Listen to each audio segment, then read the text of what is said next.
जय हिंद दोस्तों, study info में आप सभी का स्वागत है। दोस्तों, कल है 15 दिसंबर और कल से बिहार एसएससी की काउंसलिंग स्टार्ट होने वाली है। काउंसलिंग तो आज से ही स्टार्ट होने वाली थी, लेकिन एक केस के हियरिंग के कारण आज का जो काउंसलिंग था उसको पोस्टपोन कर दिया गया और उसकी संभावना है 24 के बाद कभी भी। और उस केस का क्या हुआ तो वह केस डिसमिस कर दिया गया। तो अब हम लोग को घबराने की कोई बात नहीं है, इस बहाली पे कोई खतरा नहीं है। तो चलिए बात करते हैं मुख्य मुद्दे पर। तो कल जो काउंसलिंग है उसमें एक पेन ड्राइव का फंडा है, तो उस पेन ड्राइव में क्या भरकर ले जाना है उसी पे हम चर्चा करेंगे, क्योंकि काफ़ी क्वेश्चन मेरे व्हाट्सएप पे या कमेंट बॉक्स में आए कि पेन ड्राइव में क्या क्या भरकर ले जाना है। तो मेरे सामने 7 दिसंबर का एक नोटिस है। जिस दिन हम लोग का शेड्यूल आया उस दिन एक गाइडलाइन के साथ निर्देश दिया गया था कि कैसे कैसे उस दिन क्या होगा, और उसके साथ साथ एक प्रपत्र 1 भी दिया गया था। प्रपत्र 1 आपने प्रिंट करवा ही लिया होगा। उसमें जो भी आपका नाम वाम है, क्वालिफिकेशन डिटेल सारा उसमें फिल करना था। प्रपत्र 1 आप अच्छे से फिल करें, और उसका भी वीडियो मैंने इसके पहले 1-2 वीडियो को पहले बना दिया है। और अब बात करते हैं पेन ड्राइव को लेकर। तो सबसे पहले पेन ड्राइव में आपको प्रपत्र 1 अच्छी तरह भरना है, जिसमें आपका फ़ोटो भी होगा और साइन भी होगा। प्रपत्र 1 सबसे पहला चीज़ जो है भरना है, ये सभी कैटेगरी वाले को भरना है। जो कैटेगरी वाइज मैं बता दूंगा किनको नहीं भरना है। पहला प्रपत्र 1 भरना है। उसके बाद पीटी मेंस का एडमिट कार्ड, इसमें इन्विजिलेटर का साइन हो, अगर नहीं भी है तो वहाँ पे एप्लीकेशन देने से शायद बात बन जाएगी, ऐसे कोई दिक्कत नहीं होगा। पहला प्रपत्र 1। दूसरा पीटी मेंस का एडमिट कार्ड, ये सभी कैटेगरी के लिए भरना है, ठीक। अब तीसरे पे आते हैं, मैट्रिक का मार्कशीट और सर्टिफिकेट, ठीक। चौथा है इंटरमीडिएट का मार्कशीट और सर्टिफिकेट। उसके बाद ये 1, 2, 3, 4 सभी को भरना है। अब जो एससी के हैं, सिर्फ एससी वाले ध्यान दें, जो एससी के हैं वह जाति प्रमाण पत्र लगा दें। और इस पे भी विवाद है, बहुत ज़्यादा विवाद है, उस पर किसी और वीडियो में चर्चा करेंगे कि कल आयोग में क्या हुआ, आज क्या हुआ। तो जो एससी वाले हैं, युवा बीसी 5 नंबर को छोड़ देंगे, 5 नंबर को नहीं भरना है। जो भी एससी के छात्र हैं वो एससी का कास्ट सर्टिफिकेट लगा दें, एसटी का कास्ट सर्टिफिकेट लगा दें। अब आते हैं छठा, जो क्रम संख्या छठा है वो सिर्फ बीसी, ईबीसी और डब्ल्यूबीसी वालों के लिए है। उसमें पिछड़ा और अत्यंत पिछड़ा वर्ग के क्रीमी लेयर सर्टिफिकेट लगाना है। जो सबसे विवादित मुद्दा फिलहाल है वो यही है, और हम लोगों की जीत भी इसमें होगी।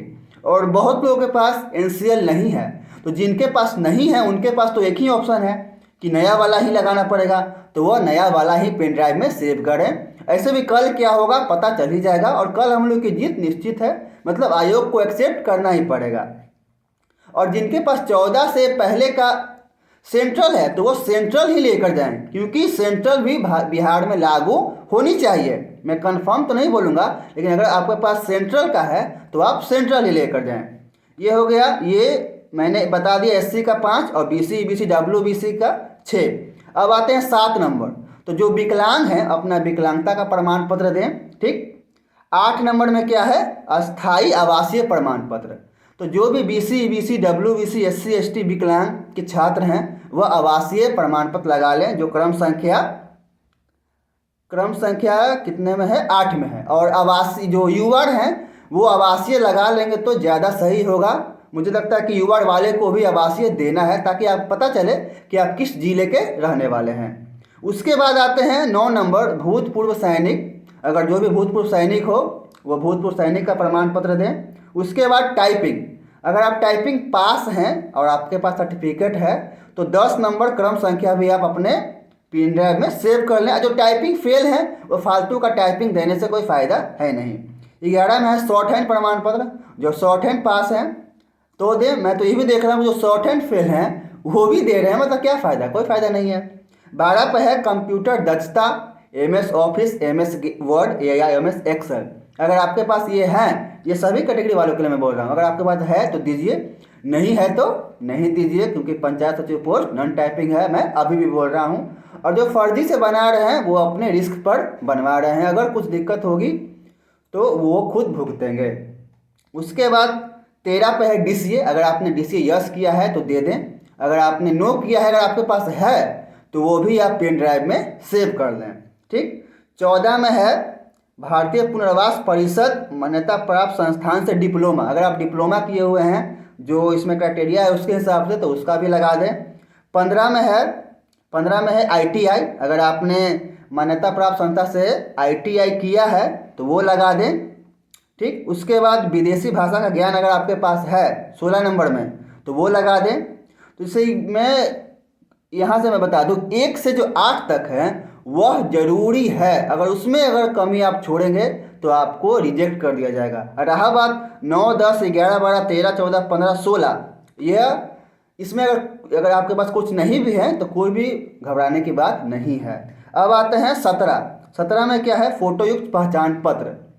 तो Aadhaar card, PAN card, voter ID card जो भी आपके पास है एक कॉपी, इसका भी सेल्फ अटेस्टेड। मैं एक बात और बता दूं कि सेल्फ अटेस्ट करके ही पेन ड्राइव में डालना है। डायरेक्ट हार्ड जो ओरिजिनल है उसको पेन ड्राइव में नहीं डालना है।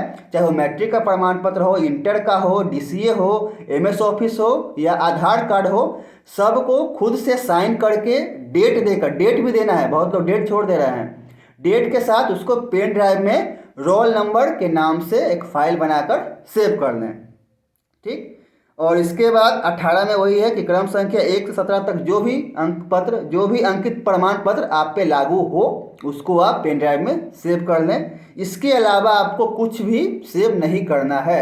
रहा बात फॉर्म 18B का, तो फॉर्म 18B आप बस फिल करके ले जाए हार्ड कॉपी के रूप में, उसको पेन ड्राइव में डालने की ज़रूरत नहीं है। जो पेन ड्राइव में डाल लिए हैं कोई बात नहीं।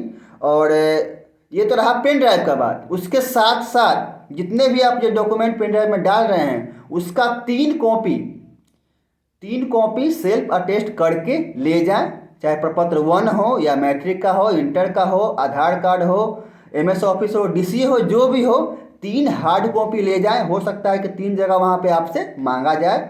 और पेन ड्राइव में सब चीज़ एक ही बार, जितना भी आपको देना हो, किसी कैटेगरी का 7-8 डॉक्यूमेंट देना है, किसी को 4-5 में ही काम चल जाएगा। जो भी आपका कैटेगरी है उसके अनुसार आप अपना देख लें।